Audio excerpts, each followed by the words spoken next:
Morning students, हमने previous class के अंदर वैलेंस बॉन्ड थ्योरी जो थी उसको डिस्कस किया था, उससे रिलेटेड एग्जांपल्स देखे थे। ठीक है, आज हम हाइब्रिडाइजेशन पढ़ेंगे, जो हमारा नेक्स्ट कॉन्सेप्ट है, नेक्स्ट जो टॉपिक है, काफी इंपॉर्टेंट टॉपिक है। ठीक है, इससे रिलेटेड क्वेश्चंस कॉम्पिटिटिव एग्जाम्स में भी पूछे जाते हैं।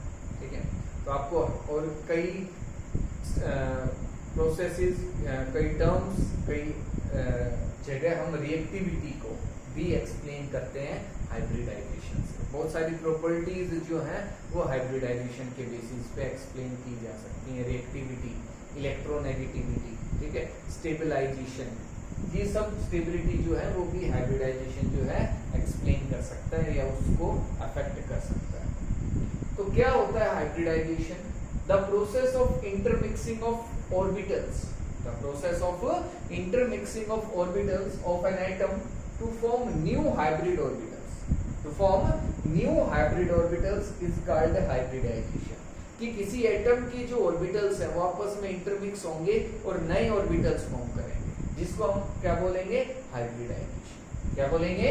हाइब्रिडाइजेशन। ठीक है, एक सिंपल एग्जांपल से अगर मैं रिप्रेजेंट करूं तो जैसे मैंने व्हाइट और रेड कलर को मिक्स कर दिया तो आपके पास एक नया कलर फॉर्म होगा पिंक, जिसको हम क्या बोलेंगे? Hybrid colour. क्या बोलेंगे? Hybrid colour. कि ये इन दोनों के इंटरमिक्सिंग से फॉर्म हुआ है। अब इस पिंक कलर के अंदर ना तो कोई व्हाइट कलर होगा सेपरेटली मेंशन हम कर सकते हैं, ना ही रेड कलर हम मेंशन कर सकते हैं सेपरेटली कि ये पिंक कलर है, इसमें ये रेड है, ये व्हाइट है। हम इस तरीके से कभी भी नहीं कह सकते। तो ऐसा ही हाइब्रिडाइजेशन के बाद होगा कि जो आपके पास हाइब्रिड ऑर्बिटल्स फॉर्म होंगे, जो नए ऑर्बिटल्स बनेंगे, उसमें ना तो कोई एस रहेगा ना पी रहेगा। ठीक है, ना कोई पी में जितने भी ऑर्बिटल्स हैं या डी में है वो हम उनको अलग अलग मेंशन नहीं कर सकते। और ये जो नए हाइब्रिड ऑर्बिटल्स फॉर्म होंगे इनकी अलग शेप रहेगी, वो हमें हेल्प करेगी किसी भी मॉलिक्यूल की जो स्ट्रक्चर है उसको रिप्रेजेंट करने में, डिटरमाइन कर रहे हैं। ठीक है, अब हमारे पास जो हाइब्रिडाइजेशन है वो हो सकती है sp, sp2, sp3, इस तरीके से। इसका मतलब है कि हमारे पास s और p आपस में इंटरमिक्स हो गए, s और 2p आपस में इंटरमिक्स हो गए, s और 3p। 3p का मतलब px, py, pz, यहाँ px, py, यहाँ केवल px। कि ये जो ऑर्बिटल्स थे ये आपस में इंटरमिक्स हो गए। 3 तो p में होते हैं और एक s जो है, s में एक ऑर्बिटल होता है, तो ये आपस में इंटरमिक्स करके न्यू हाइब्रिड ऑर्बिटल फॉर्म कर लिए, जिनको हम sp3 हाइब्रिड ऑर्बिटल्स बोलते हैं। इनको sp2 hybrid orbitals, sp hybrid orbitals. और इस ये जो और जिस भी एटम, जिस भी मॉलिक्यूल की हम बात करेंगे फिर हम उसकी हाइब्रिडाइजेशन बता सकते हैं कि sp होगी sp2, sp3, sp4। ठीक है, इस तरीके से मींस हम जो हमारा सेंट्रल एटम है हम उसके लिए हाइब्रिडाइजेशन बताते हैं। उसके लिए क्या बताते हैं? हाइब्रिडाइजेशन। कैसे फाइंड आउट करेंगे इसको? क्या स्ट्रक्चर होती है इसकी? सबसे पहले तो हम वो देखते हैं कि हमारे पास जो sp हाइब्रिड ऑर्बिटल होगा या sp2 होगा, sp3 होगा, इनकी शेप कैसे रहेगी, कैसे किसी हाइब्रिड ऑर्बिटल को हम रिप्रेजेंट करेंगे, फिर निकालना सीखेंगे हाइब्रिडाइजेशन। उसके बेसिस पे हम स्ट्रक्चर बताएंगे किसी भी मॉलिक्यूल की। हम ये वेस्पर थ्योरी से मिलती जुलती रहेगी, सिमिलर है वैसे। ठीक है, कुछ ही जिन मॉलिक्यूल्स की स्ट्रक्चर को वेस्पर थ्योरी एक्सप्लेन नहीं कर पाई थी वो हाइब्रिडाइजेशन कर देगी, उसके अकॉर्डिंग हम बता सकते हैं। ठीक है, तो देखो हाइब्रिड ऑर्बिटल्स को हम कैसे रिप्रेजेंट करते हैं। सबसे पहले तो हम ये कि हमारे पास कोई भी हाइब्रिड ऑर्बिटल होगा, कोई भी हाइब्रिड ऑर्बिटल। देखो सबसे पहले तो जो हमारे पास ऑर्बिटल्स थे, px था, py था, डंबल शेप थी, कुछ इस तरीके से हम रिप्रेजेंट करते थे। लेकिन जो हमारे पास हाइब्रिड ऑर्बिटल्स होंगे वो कुछ इस तरीके से रिप्रेजेंट होंगे कि उनकी एक लोब तो स्मॉल रहेगी और एक लोब क्या रहेगी? लार्ज रहेगी। ये हमारे पास क्या है? Hybrid orbital. क्या है हमारे पास? Hybrid orbital. अब जब s और p, px और s ये दो ऑर्बिटल्स होंगे, जब ये इंटरमिक्स होंगे तो sp हाइब्रिड ऑर्बिटल्स फॉर्म होंगे। sp हाइब्रिड ऑर्बिटल्स जो है वो फॉर्म। अब उनकी शेप कैसे रहेगी? वो कुछ इस तरीके से होगा कि मेरे पास ये एक ऑर्बिटल था, देखो इस तरीके से मैंने दिखाया कि ये एक ऑर्बिटल था हाइब्रिड ऑर्बिटल, और दूसरा मैं कुछ इस तरीके से दिखाऊंगा। तो दोनों के जो स्मॉल लोब्स हैं वो अंदर लाई करेंगे कुछ इस तरीके से। तो ये हमारे पास sp हाइब्रिड ऑर्बिटल है। इन दोनों के बीच में जो एंगल होता है वो 180 डिग्री का होगा। इसका होगा 180 डिग्री का। लीनियर शेप होती है। कैसी शेप होती है? Linear shape. मतलब आपका s और p, s की शेप तो होती है स्फेरिकल, ये तो हो गया s, और ये हमारे पास हो गया px। ये क्या हो गया हमारे पास? px। जब ये आपस में मिले तो इन्होंने हाइब्रिड ऑर्बिटल फॉर्म किया sp। कौन सा हाइब्रिड ऑर्बिटल फॉर्म किया? sp, जिसकी शेप कुछ इस तरीके से। ये पूरा sp है, इसमें ना तो हम ये नहीं कह सकते कि ये s है या ये p है, ये दोनों ही sp, ठीक है। इसको भी मैं sp हाइब्रिड ऑर्बिटल बोलूंगा, इसको भी। ये पूरा ही एक ऑर्बिटल है जो कुछ इस तरीके से अरेंज हो गया लीनियर शेप रहेगी। कैसी शेप रहेगी? लीनियर शेप रहेगी, ठीक है। ये दोनों जो ऑर्बिटल्स थे वो आपस में इंटरमिक्स हो गए। अब अगर हमारे पास दो p हो जाते हैं तो क्या शेप आती है वो देखते हैं। अब अगर हमारे पास एक s एक p एक s और दो p इंटरमिक्स हो गए तो यहाँ जो हाइब्रिड ऑर्बिटल्स बनेंगे वो होंगे sp2 hybrid orbitals. sp2 hybrid orbitals कि एक s एक px, एक हमारे पास कौन सा होगा? px, ये px ऑर्बिटल होगा, और एक होगा हमारे पास py, ये py होगा। ये इस एक्सिस के लो, y एक्सिस के लो। जब ये आपस में इंटरमिक्स हुए तो इन्होंने न्यू हाइब्रिड ऑर्बिटल्स फॉर्म किए कुछ इस तरीके से, और जो इनकी स्मॉल लोब्स हैं वो इधर दिखाएंगे। इनकी जो स्मॉल लोब्स हैं वो यहाँ आते हैं। तो ये हमारे पास sp2 हाइब्रिड ऑर्बिटल्स हो गए। क्या हो गए? sp2 hybrid orbitals. इनके बीच में यहाँ जो एंगल होगा वो 120 डिग्री का होगा, और इसकी ये जो शेप है इसको हम बोलते हैं triangular planar. Triangular planar shape, या इसको हम ज्योमेट्री भी बोलते हैं। क्या बोलते हैं? ज्योमेट्री। ये जो sp2 हाइब्रिडाइजेशन है उसके लिए जो ज्योमेट्री रहेगी वो रहेगी ट्रायंगुलर प्लेन। क्या रहेगी? ट्रायंगुलर प्लेन, और कुछ इस तरीके से हाइब्रिड ऑर्बिटल्स फॉर्म। नेक्स्ट, अगर हमारे पास एक s है और 3 p है तो कैसे, क्या शेप आएगी, कैसे ऑर्बिटल्स इंटरमिक्स होंगे वो देखते हैं। नेक्स्ट, अगर हमारे पास एक s है और 3 p ऑर्बिटल्स हैं, अगर आपस में इंटरमिक्स होंगे तो हमारे पास sp3 हाइब्रिड ऑर्बिटल्स फॉर्म होंगे। कौन से ऑर्बिटल्स फॉर्म होंगे? sp3 hybrid orbitals. s px, और थोड़ा पीछे से लिख लेते हैं, s px, ठीक है, py एंड pz।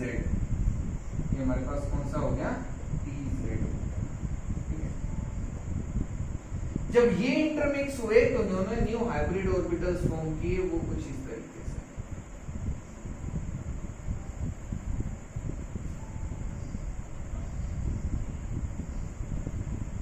हमारे पास जो हाइब्रिड ऑर्बिटल बनेगा उसकी शेप कुछ ऐसी रहेगी, जिसको हम बोलते हैं टेट्राहेड्रल शेप या टेट्राहेड्रल ज्योमेट्री हम बोल सकते हैं, टेट्राहेड्रल ज्योमेट्री। अब ये सब टर्म्स आपने पहले भी देखे हैं वेस्पर थ्योरी के अकॉर्डिंग। लीनियर है, ट्रायंगुलर प्लेनर है, टेट्राहेड्रल है, ट्रायगोनल बाइपिरामिडल है, ऑक्टाहेड्रल है, वो सब ज्योमेट्रीज हैं, जो शेप है वो यहाँ रहेगी। तो इसके लिए टेट्राहेड्रल। sp3 अगर हाइब्रिडाइजेशन हो गई, हाइब्रिड ऑर्बिटल्स हैं, तो उनके लिए जो ज्योमेट्री होगी वो टेट्राहेड्रल होगी, कुछ इस तरीके से, ठीक है। तो इस तरीके से हमारे पास जो ऑर्बिटल्स हैं वो इंटरमिक्स होंगे और हाइब्रिड ऑर्बिटल्स बनाएंगे। सारी शेप हम इस तरीके से नहीं देखेंगे, जस्ट आपको पता होनी चाहिए कि टेट्राहेड्रल क्या है। ये मैंने समझाने के लिए कुछ एग्जांपल्स आपको बताए। अब हमारे पास अगर डिफरेंट हाइब्रिडाइजेशंस हैं तो उनके लिए क्या ज्योमेट्री रहेगी, क्या शेप रहेगी, ये हम हम देखेंगे अभी, ठीक है। इसमें से कुछ या बहुत सारी सिमिलर है, या हम कह सकते हैं ऑलमोस्ट सभी सेम है, जैसे हमने वेस्पर थ्योरी के अकॉर्डिंग। अगर वहाँ हम डील कर रहे थे नंबर ऑफ इलेक्ट्रॉन पेयर्स के बेसिस पे, कि अगर 4 इलेक्ट्रॉन पेयर हो गए, 5 इलेक्ट्रॉन पेयर हो गए तो ये शेप रहेगी। यहाँ हम हाइब्रिडाइजेशन की टर्म में बताएंगे, इसके टर्म में बताएंगे, हाइब्रिडाइजेशन की टर्म में। तो अब देखते हैं हमारे पास अगर डिफरेंट हाइब्रिडाइजेशन है तो उनके बेसिस पे क्या शेप रहेगी, क्या ज्योमेट्री रहेगी। तो स्टार्ट करते हैं। अगर हमारे पास हाइब्रिडाइजेशन है sp, कौन सी हाइब्रिडाइजेशन है, sp हाइब्रिडाइजेशन, तो इसके लिए जो ज्योमेट्री रहेगी, देखो दो चीजें हम बोलेंगे इसमें, एक रहेगी ज्योमेट्री। तो इसके लिए जो ज्योमेट्री है वो रहती है लीनियर, कैसी रहती है, लीनियर ज्योमेट्री, ठीक है। और जो शेप आएगी वो भी लीनियर ही रहेगी, शेप कैसी रहेगी, लीनियर। ज्योमेट्री का मतलब है कि क्या शेप ऑर्बिटल्स जो हैं वो अटेन कर रहे हैं, ठीक है, क्या शेप उनकी आ रही है। और जब उसमें लोन पेयर होंगे, हमारे पास सारे बॉन्ड्स प्रेजेंट नहीं होंगे, तो लोन पेयर्स को हटाने के बाद क्या शेप रहेगी, कैसी स्ट्रक्चर है उस मॉलिक्यूल की, वो हम शेप की टर्म में बताएंगे, इसकी टर्म में बताएंगे, शेप की टर्म, ठीक है। तो यहाँ हमारे पास जो ज्योमेट्री है वो कैसी रहेगी, लीनियर, तो शेप भी कैसी रहेगी, लीनियर की, ठीक है। और number of lone pairs 0, number of lone pairs क्या है हमारे पास, 0, कोई लोन पेयर नहीं। अब हमारे पास हाइब्रिडाइजेशन हो सकती है sp2, क्या हो सकती है, sp2। तो इसके लिए जो ज्योमेट्री रहेगी वो रहेगी ट्राइएंगुलर प्लेनर, ट्राइएंगुलर प्लेनर। और अगर शेप भी ट्राइएंगुलर प्लेनर है, ट्राइएंगुलर प्लेनर, तो इसका मतलब लोन पेयर ऑफ इलेक्ट्रॉन्स कितने हैं आपके पास, 0, कितने हैं, 0 है। और ट्राइएंगुलर प्लेनर जो शेप होगी वो आपके पास कैसी हो सकती है, ए बी, इधर बी बी, और इधर कुछ इस तरीके से कि ट्राइंगल एक फॉर्म हो जाएगा, क्या फॉर्म हो जाएगा, ट्राइंगल। ये होगी triangular planar shape, triangular planar, ठीक है। अब अगर हमारे पास लोन पेयर हो गए, एक लोन पेयर हो गया, इसकी शेप चलो मैं इस तरीके रिप्रेजेंट करता हूँ, ये जो शेप है वो मैं यहाँ रिप्रेजेंट कर देता हूँ, ए बी बी,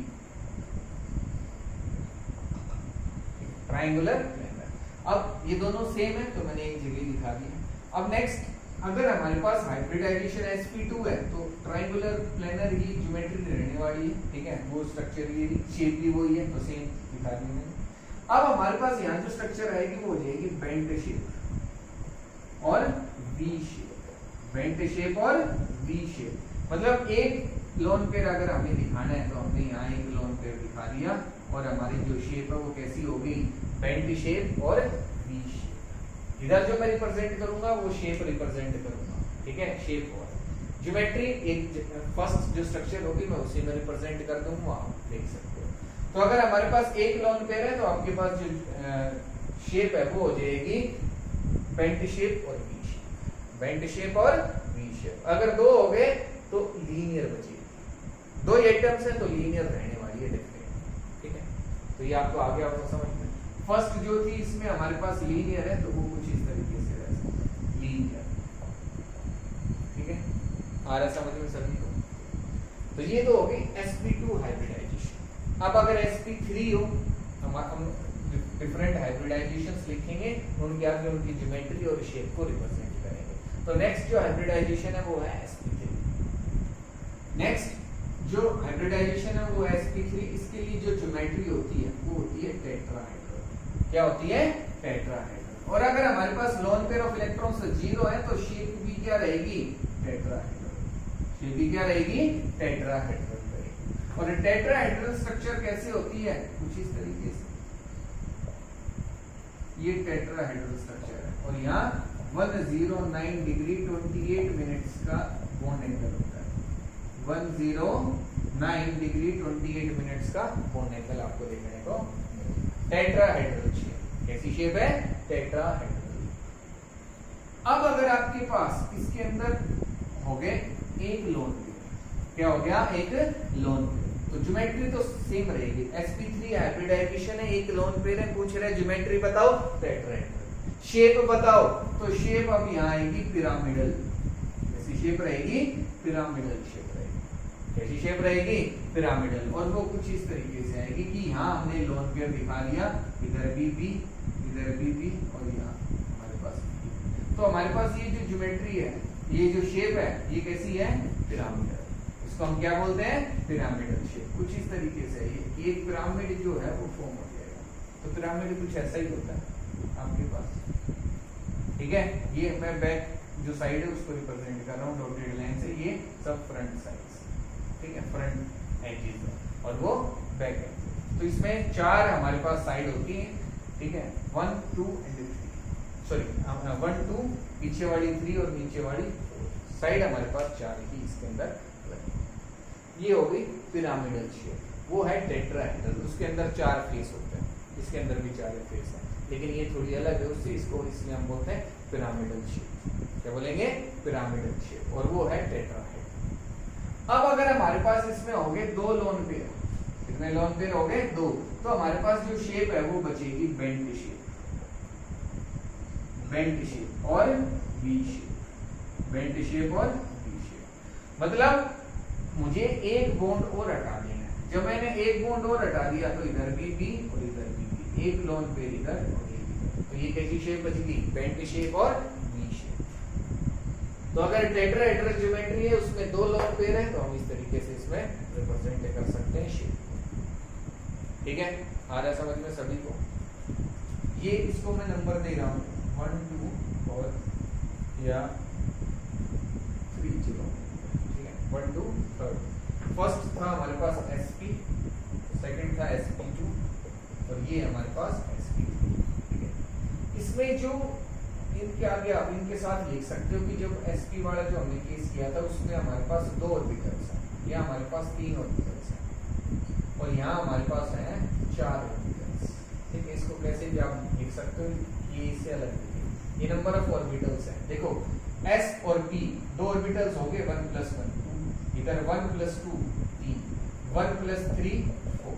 तो हमारे पास यहाँ 4 ऑर्बिटल्स हैं, यहाँ 2 हैं, यहाँ 3, एक s और एक p, यहाँ एक s और 2 p, तो 3 हो गए, यहाँ एक s और 3 p, तो टोटल ऑर्बिटल्स कितने हो गए? 4 हो गए। ये अभी लिख लो, इसका यूज हम देखेंगे कि मैंने क्यों लिखवाया। ठीक है, तो ये हमारे पास sp3 हाइब्रिडाइजेशन होगी। नेक्स्ट हाइब्रिडाइजेशन देखते हैं sp3d, वो क्या है? नेक्स्ट हाइब्रिडाइजेशन है हमारे पास sp3d। ज्योमेट्री इसके लिए रहेगी ट्राइगोनल बाइपिरामिडल, ट्राइगोनल बाइपिरामिडल, और शेप भी ये रहेगी ट्राइगोनल बाइपिरामिडल, बाइपिरामिडल। जब आपके पास नंबर ऑफ लोन पेयर्स कितने हैं? 0। और ट्राइगोनल बाइपिरामिडल शेप होती कैसे है कि आपको एक ट्राइंगल फॉर्म करना है पहले, कुछ इस तरीके से। ठीक है, ये हमारे पास एक ट्राइंगल जो है वो फॉर्म हो गया। और बाइपिरामिडल मतलब 2 पिरामिड बनेंगे, एक ऊपर आएगा और एक नीचे पिरामिड आएगा। तो ट्राइगोनल बाइपिरामिडल ये शेप हमारे पास हो गई है। इतना करने के बाद आपको क्या करना है? इसको डॉटेड लाइन से रिप्रेजेंट करना है, इनको भी डॉटेड लाइन से कनेक्ट करना है, और इसको भी। तो आप क्या देख पा रहे हो इसके अंदर कि हमारे पास एक पिरामिड ऊपर है और एक पिरामिड हमारे पास नीचे की तरफ भी फॉर्म होगा। तो ये क्या होगा? Trigonal bipyramidal, trigonal bipyramidal. कुछ इस तरीके से हम इसको भी कनेक्ट कर सकते हैं।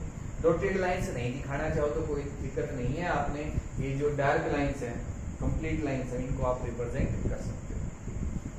अब अगर इसमें हमारे पास हो गया एक लोन पेयर, तो ज्योमेट्री तो सेम रहेगी, शेप चेंज हो जाएगी, और शेप जो आएगी वो होगी ट्राइगोनल पिरामिडल।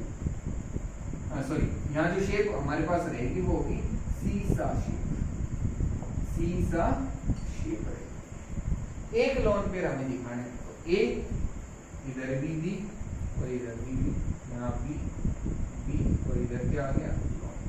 तो ये जो शेप है इसको हम बोलते हैं सीसा शेप। कैसी शेप है ये? सीसा शेप हमारे पास। अगर हमारे पास दो लोन पेयर हो गए, कितने लोन पेयर हो गए? दो लोन पेयर अगर हमारे पास हो गए तो हमारे पास जो शेप आएगी वो होगी टी शेप। कैसी शेप रहेगी? T shape. इस स्ट्रक्चर में देखो ए बी बी और इधर एक बी को रिप्रेजेंट करूंगा और इधर दो लोन पेयर्स जो है वो रिप्रेजेंट। इन दोनों बॉन्ड को हटा देंगे। जब इसको हटाएंगे तो हमारे पास शेप कैसी बच गई? T shape. तो टी शेप हमारे पास यहाँ अगर हमारे पास दो लोन पेयर प्रेजेंट है तो, ठीक है। अब अगर तीन लोन पेयर हो जाते हैं हमारे पास, कितने लोन पेयर हो जाते हैं? तीन लोन पेयर, तो क्या स्ट्रक्चर रहेगी हमारे पास? तीन लोन पेयर हो गए तो हमारे पास जो स्ट्रक्चर रहेगी, जो शेप रहेगी वो होगी लीनियर। कैसी रहेगी? लीनियर। ए इधर बी बी इधर बी और तीन लोन पेयर्स जो हैं वो हम इस तरीके से रिप्रेजेंट करेंगे। तो लीनियर शेप आएगी अगर तीन लोन पेयर्स हमारे पास प्रेजेंट है sp3 हाइब्रिडाइजेशन के अंदर, sp3d हाइब्रिडाइजेशन के, ठीक है। तो ये हमारे पास sp3d हाइब्रिडाइजेशन होगी। नेक्स्ट है हमारे पास sp3d। नेक्स्ट हमारे पास sp3d2 हाइब्रिडाइजेशन है। इसके लिए जो ज्योमेट्री रहेगी वो होगी ऑक्टाहेड्रल। कैसी रहेगी? ऑक्टाहेड्रल या square by pyramidal, square by pyramidal. तो शेप भी ऑक्टाहेड्रल ही रहेगी, ऑक्टाहेड्रल। जब आपके पास नंबर ऑफ लोन पेयर्स कितने हैं? 0। और ऑक्टाहेड्रल शेप होती कैसे है? ए और ये हमारे पास बी और इधर बी, ठीक है। ये हमारे पास जो शेप है वो है ऑक्टाहेड्रल। स्क्वायर बाय पिरामिडल हम कह रहे हैं, तो स्क्वायर बाय पिरामिडल का मतलब है कि एक स्क्वायर फॉर्म होगा और दो पिरामिड। तो हमने एक स्क्वायर तो ये रिप्रेजेंट कर दिया ब्लू लाइन से, जो मैं दिखा रहा हूँ, ब्लू डॉटेड लाइन से, ठीक है। और एक पिरामिड जो फॉर्म होगा ये हमारे पास एक पिरामिड फॉर्म, ये हमारे पास क्या हो गया? एक पिरामिड। और ऐसा ही एक पिरामिड हमारे पास नीचे की तरफ जो है वो फॉर्म। तो ये जो शेप बन जाएगी वो होगी ऑक्टाहेड्रल, या हम कह सकते हैं स्क्वायर बाय पिरामिडल। ऑक्टाहेड्रल और स्क्वायर बाय पिरामिडल, ठीक है। अब अगर हमारे पास एक लोन पेयर हो गया तो हमारे पास जो शेप बचेगी वो होगी स्क्वायर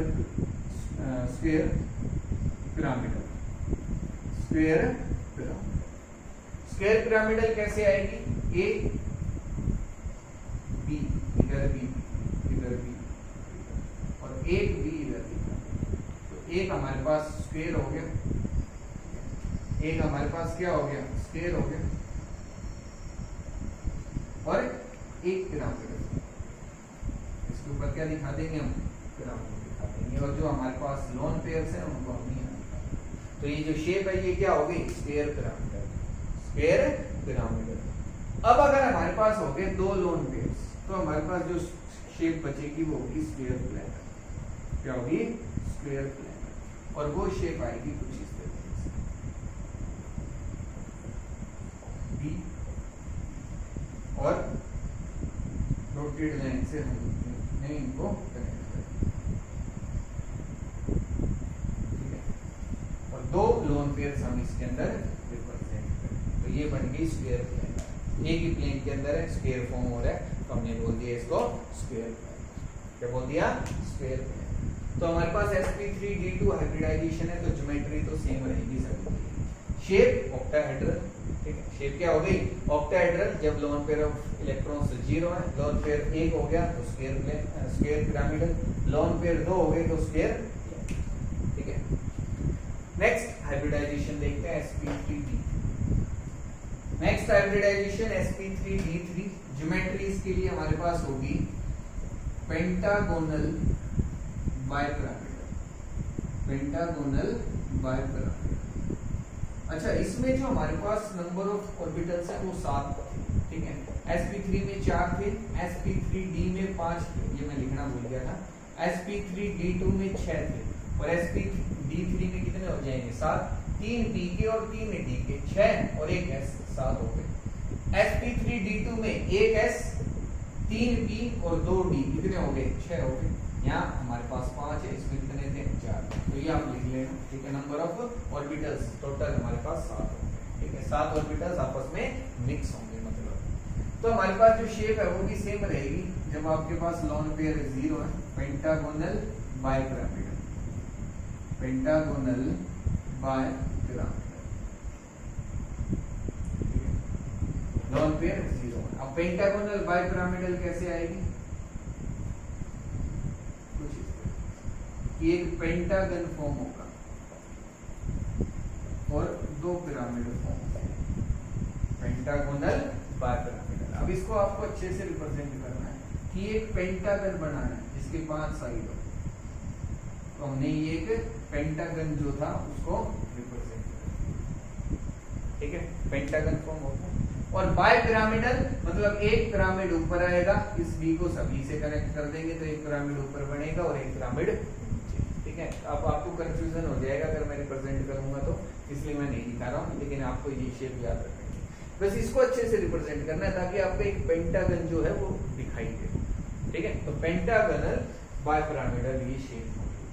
अगर आपके पास हो गए lone pair of electrons 1, lone pair of electron कितने हो गए, 1 हो गए, तो आपके पास जो शेप आएगी वो आप हो जाएगी pentagonal pyramidal, pentagonal pyramidal, pentagonal pyramidal जो शेप है वो आपके पास हो जाएगी, ठीक है। कैसी आएगी अभी ये शेप, उसको देखिए। एक पेंटागन हम फॉर्म करेंगे फिर से, पेंटागन बी और एक भी हम ऊपर की तरफ दिखाएं, ठीक है, ये मैंने दिखा दिया, और इधर लोन पेयर ऑफ, तो एक पेंटागन फॉर्म हो गया हमारे पास, क्या फॉर्म हो गया, पेंटागन फॉर्म हो गया, और एक पिरामिड अब ऊपर की तरफ आ जाएगा, नीचे वाला पिरामिड आएगा, तो ये हमारे पास जो शेप आएगी वो होगी पेंटागनल पिरामिडल, ठीक है। तो ये हमारे पास थी हाइब्रिडाइजेशन और उसके बेसिस पे शेप, जो आपको याद रखेंगे, ठीक है। ये जब तक याद नहीं रहेंगे आप शेप जो है किसी भी मॉलिक्यूल की नहीं बता सकते। अब हाइब्रिडाइजेशन कैसे निकाला जाता है वो हम नेक्स्ट क्लास के अंदर करेंगे। आपको सबसे पहले तो इतना ही याद रखें, ठीक है। अपनी स्ट्रक्चर्स, ये जो भी स्ट्रक्चर्स हैं इनको अपनी नोटबुक में नोट करना है अच्छे से। कोई भी डाउट रहती है किसी स्ट्रक्चर में, कोई स्ट्रक्चर समझ में नहीं आई आपको कि कैसे उसको रिप्रेजेंट करना है, कैसे ड्रॉ करना है, तो मेरे से पूछ सकते हो, ठीक है। और दूसरा कि हाइब्रिडाइजेशन क्या था, अगर ये किसी को समझ में नहीं आया तो मेरे से पूछना। काफी इंपॉर्टेंट टॉपिक है ये, आपको मैं अभी बता रहा हूँ, ठीक है। तो कोई भी डाउट रहे मेरे से पूछिए, ठीक है।